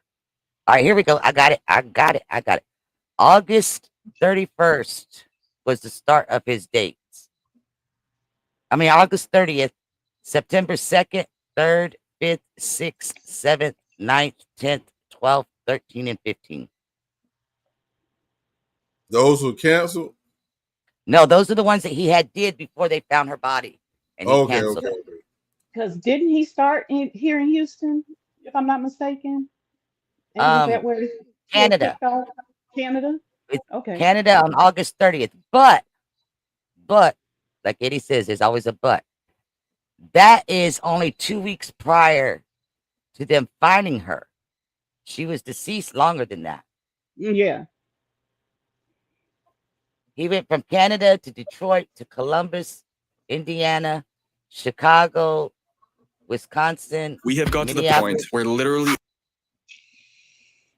Kansas, Denver, Salt Lake, and Portland. Okay, well, that Minneapolis show is the night that or the day that they found her, if I'm not mistaken, It was the because he day went on. after, yes. Okay, Because they said they so found her on the 8th, and then Minneapolis was on the 9th. okay, so he went on And then stage he the did a next night show like on the nothing 10th. happened. He did the show on the 10th, the 12th, the 13th, and the 15th. And then he Mm-hmm. canceled from there on. Okay, but Oh, I just want to watch this last clip. We're gonna wrap things up. And and I think we're gonna come back and do this again because this case right here is one of them cases where it leaves you with more questions than you started with when you first, looked into the case, and it's Let sad. me say this real quick. What y'all are saying about the swatting and the doing the dumb stuff about putting people in your car, whatever. The paperwork that just dropped with the Dirk California case, they have people, they don't know if it's people that's just fans or if it's people that's associated with Dirk that have been calling the FBI's office threatening to blow it up, been calling the courthouse threatening to blow it up, calling the judges and the prosecutors threatening to kill them if they don't release Dirk. So yes, people are doing stupid things nowadays. If that ain't the dumbest shit I've heard all day, how you gonna threaten the damn FBI That's the day and if age you we in. don't I want if to you know don't how the release FBI Lil wasn't able to Durk? trace that. That I want that to know why too, they couldn't trace it. that too. But how you gonna threaten the FBI because they got Lil Durk in jail where he need to be, in my opinion? Hey, That's crazy as hell. that's the day and age we in. But But like I said, these kids are stupid. They just fucking stupid. they smarter than a dumb motherfucker. Even Oh, be I able was to just delay about your to say next that. mortgage payment. Take control. I know sometimes it feels like you're drowning in debt. Call American Financing, 866-888-0344. Repeat. In an effort to shift blame, place her remains inside Burke's Tesla. One of the many, many conspiracy theories that are populating online about who really killed Celeste. Let's just clarify one thing too. Dr. Kendall Crowns, you know him well, the chief medical examiner, Tarrant County, that's Fort Worth, Texas. Never a lack of business in that morgue. He is an esteemed lecturer at the Burnett School of Medicine at TCU, and he is the star of a new hit podcast called Mayhem in the Morgue. I just put it on loop this weekend and listened to every single one of them. They're awesome. Dr. Kendall Crowns, your podcast aside, is there any way this little girl died of natural causes and then what, chopped herself up and jumped into the trunk? So no, the fact that she's been chopped up would argue against the fact that she died naturally. Natural cause, she could have OD'd and then someone panics and then cuts her up, but that doesn't make logical sense. Why not just call 911 or wrap her up Who's and dump her giving a somewhere? little 13-year-old girl drugs? That would be You think her that's people she's hanging out natural with, which would causes? also be a problem. Well, I don't think that's natural causes at all. That would be at best an accident, but due to the fact that she's being given the drugs, you could argue that it's a homicide as well. So there is no way she's ending when up in you a bag feed in a the child front. drugs and they die, Nancy? that's a felony. But you know what? I'm not going to attack you on that. I want your mind to stay clear as a medical examiner, not get bogged down in the law. That's why I have Coles Rude. Again, the dismemberment of this little girl, 13 at the time she goes missing from her home, which is a whole nother question. Where were the parents in this scenario? They report her missing once, she's brought back, and then she goes missing again. Says she's going to the movies with her boyfriend, David. David who? You think for 1 minute when somebody comes to pick up my daughter, Lucy, I don't see them at the door and smell them? Yeah. Just like I do their school bus drivers and anybody else that's going to be around them. Yeah, I want to find out if they smell like weed or alcohol. Who is using drugs around this little girl? Why do we only know, oh, she went off to the movies with some guy named David? No. And then how long passes that nobody sees her or hears from her? Where were the parents in this scenario? That said, you were discussing natural or accidental causes. You know who you're reminding me of right now? You know? Jose Baez. No. Do you? I done gave Nancy her time, and this Is is Nancy drunk? Nancy can't get the I, girl's age I, right, so I ain't hearing it. I don't know what's wrong with Nancy. Nancy do this shit on a lot of different cases, but I wanted to play that because I know how you feel, Chloe, about the parents. Hold on, let me put this back on the screen. I know how you feel about the parents and what she said earlier, but at the same time, we have to talk about this. When she went missing, of course, the first time in 2024, she ran away. She came back home, ran away again. Do you hold the parents accountable for anything? Yes, you do, but you also listen. Like I'm gonna say it like this: if it's a case where she keeps doing it over and over and again, and they're the types that are more scared that if we don't give her way, she's gonna keep doing this, and then something bad's gonna happen to her, then they're gonna, okay, let's give her a chance. Let her go out with this David dude, whatever. On the part that I didn't like earlier that Nancy was saying about putting out assumptions about any kind of violation sexually of the parent or whatever, I can tell you this. Children, even adults, when you have been violated in that manner, the first thing you're not going to do is run to a boyfriend seeking to be touched and cuddled and stuff like that. You don't want anything in that manner happening to you, even if it's from somebody that you love and care about. You don't want them touching you in that manner because you've been violated. So that's again why I didn't like her pushing that. Would I still, as an investigator or detective or anybody in that field, would I still be 21 questioning the parents as to why? Yes, and I'm gonna listen to every word they're saying. I may also walk away with the opinion about, well, y'all's dumbasses should have tied her up in like that, like the deputy told us that time. Take a chance on 12 of my peers in court, beat her ass, whatever. But obviously, everybody has given the authorities the answers that have cleared them to this point. Can it later find something that's going to put them back in the hot seat? Yeah. So, Ms. Barnes, let me ask you this question. We done talked about all the theories, and you know, heard Chloe say her piece. When it comes to the parents, what could they have done different in this situation? The fact that obviously she was not happy at home, and what can they do to help? Because I'm gonna say this, and then I give you the floor. We have not heard from them, and that's a problem for me. I don't know if they were told not to speak.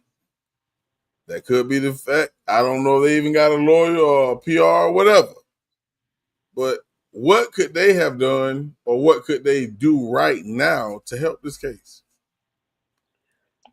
First, let's say this. There is no way, I don't give a damn who tell me to say what, don't say what, whatever, that I wouldn't be speaking publicly about my child being found in the trunk of a car, dismembered. I don't give a damn who tell me not to say nothing. You're gonna see my face. Um, period. Because I want justice for my child.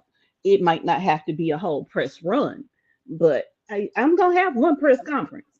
So you're gonna see my face. Um, as far as what could the parents do, it depends on what type of parents you're dealing with. Um, I'm a very old school parent. I don't give a damn what year this is right now. I know what worked for me in my household when I was growing up. And the way I look at it, good ass whooping ain't never killed nobody. There's a difference between abuse and Right, discipline. right. I have never advocated for anybody to abuse their child. I've gotten into a fight with a woman I've never known out in public because I saw her abusing her child and went and whooped her ass. I don't believe in abusing a child, but a good smack on the ass ain't never killed nobody. Damn It gets your soul. point across sometimes. So it depends on what type of parent you're talking about. You're talking about the parent who is like me, which always been a very hard disciplinarian. You can get anything you want from me, but you got to follow these guidelines. And when you don't, that's your ass. Because I would much rather me be judged by 12 than you be carried by 6, period. Talk, talk. Or you have these other type of parents who are just permissive of everything and you want to be a friend before you're a parent. And you just, okay, well, she's unhappy, so let's see what we can do to make her happy and let give in all the time type shit. And I ain't never believed in that. Um, you just raise brats that way. And then after, like I said, after seeing how she cussed her neighbor out on that, I think it was a ring camera, surveillance camera, whatever. Yeah, homegirl, she was a little tough. She had seen some shit she shouldn't have seen by the age she was at. She was Right. way more mature than your average 14-year-old. I, So if I had to put her on house arrest in my own damn way, that's what we would have done. But she wouldn't have been, we wouldn't have kept on running away. Or, take your ass somewhere and stay because you're not going to keep on disrupting my household like that. I I, don't know what else they could have done. Honestly, it just depends on what type of parents they were and what they had tried before. yeah, I don't know what they done, and I don't want to make no assumption. I don't want to call them, bad parents, because this new generation, they're different. I think we all know that. Um, when we see parents try to discipline their kids, we also hear of the stories about kids saying, "I call the police if you do this or you do that," and that's bullshit. But we also see parents pull back because of that, because they don't want to be looked at as the parent who's abusing their kids. But when we were younger, we didn't. Our parents ain't have to deal with that type of shit. They ain't have to worry about us calling the police. So with all this being said, it's like I don't think no one can blame her parents for being lack of parents, because we don't know how they parented her or any of their other kids. So when it comes to a kid who is rebellious, and I think I ain't gonna say every parent in the world experienced that, but I'm pretty sure a lot of parents in the world have experienced a rebellious kid. It doesn't matter what the fuck you say, what the fuck you do, they just not gonna listen. So when you get to that point in life, how do you handle it? What can you do to not be the one everybody point the fucking finger at? It's tough nowadays. It's very tough to be parents in this day and age. So we're going to end with that. Chloe, what's your thoughts?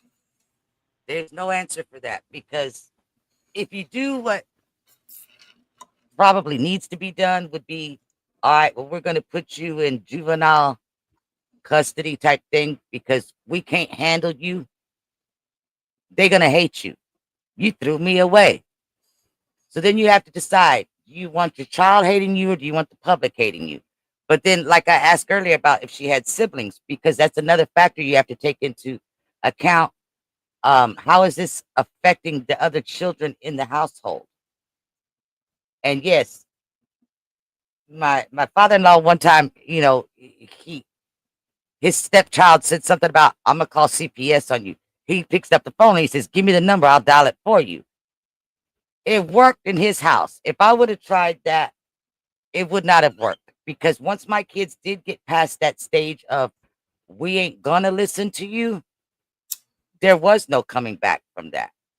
And once it was affecting the other children's life, I had to just let them go. I didn't place them anywhere. They took off and went somewhere. Okay, that's all I can do. Pray to God a lot.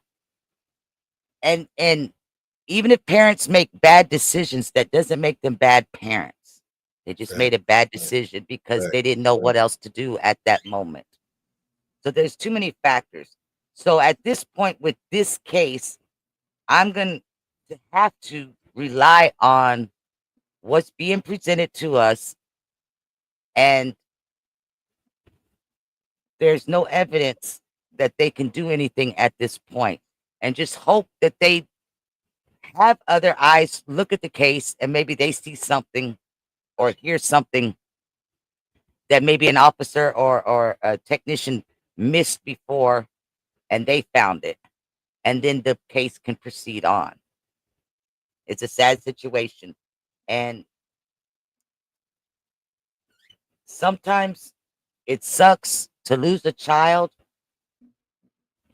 but the only comfort a parent can take is maybe this was the lesser of the two evils that could have happened in the future. If she was dead set on living the life that she was apparently dead set on living. And that's why I say stay in your faith and keep praying to God, because that's all you can do at that point. I agree with you. That's Born. Just to piggyback off of what she said about how it affects the other siblings in the household. I have an only child as far as my children. I only got one. And my sweet angel baby never gave me no problems. So I can't understand it from a parent's perspective of how it is to deal with a rebellious child, because I never had to deal with that. But I got a sister who is that rebellious child, baby. And when I tell you, it does take a toll on the siblings.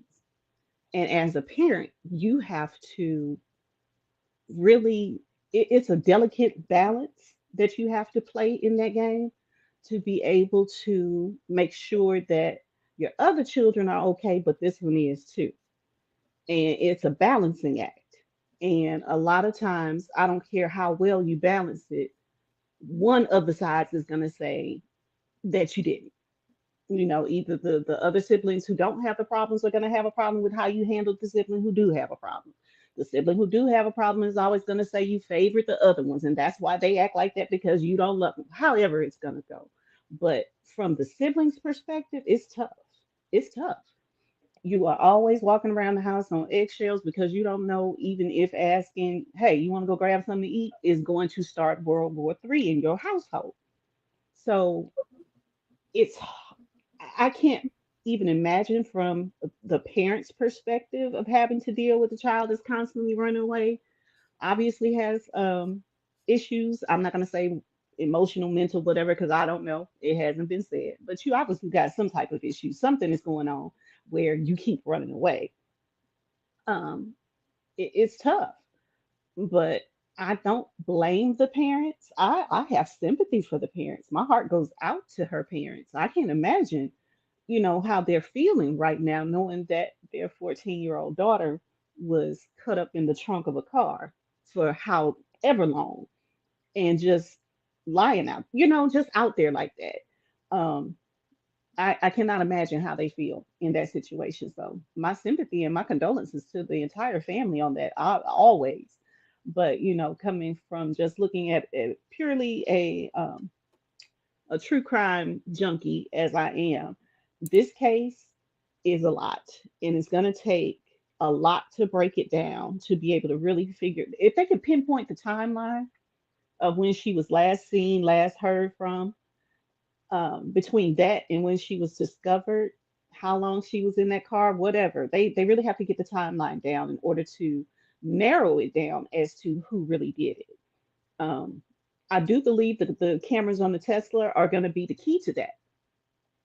They might not be able to make out faces, but they'll be able to get the timeline better, because it records all of that, dates, times, all of that. It ain't nothing but basically a rolling computer. So they'll be able to get that information. And once they get that timeline down, they'll be able to narrow everything down. And hopefully, soon they'll be able to put the perpetrator away, because I think you got to be a special kind of sick in order to do this to a 14-year-old. But one more thing, Nancy Grace said, who gives a 14-year-old or who gives a child drugs? Where do they get it from? And I had to laugh to myself, because I said, I could call my 12-year-old nephew right now, and I bet you he can give me an ounce of weed in 30 minutes or less delivered to the house if I really wanted it. For real. These kids got connections, Yeah. okay? You have to realize we're not living in the world we grew up in, where everything was in-person transaction. They literally have services that will deliver the shit to you. Not services, but the dealer comes to you now. You don't have to go to them. Everything is done through the phone. You send your cash app, they drop the shit off at your door like it's DoorDash and gone on about their business. So it's easy to get your hands on it. Even as a child yourself, you don't have to have an adult get it for you. As a child yourself, you can get the shit. So I don't think she realizes that, it's much easier than it used to be to get your hands on anything you want, especially when you're dealing with someone who, like David, has all this money and this disposable income. Because if I'm not mistaken, his record deal, he got signed for $3 million. And that's after he, had already gone viral and made all this money off of his videos independently, off his music independently. So he has a lot of disposable income to be able to do and get what he wants at this moment. Um, so, but yeah, like I said, he's a weird one.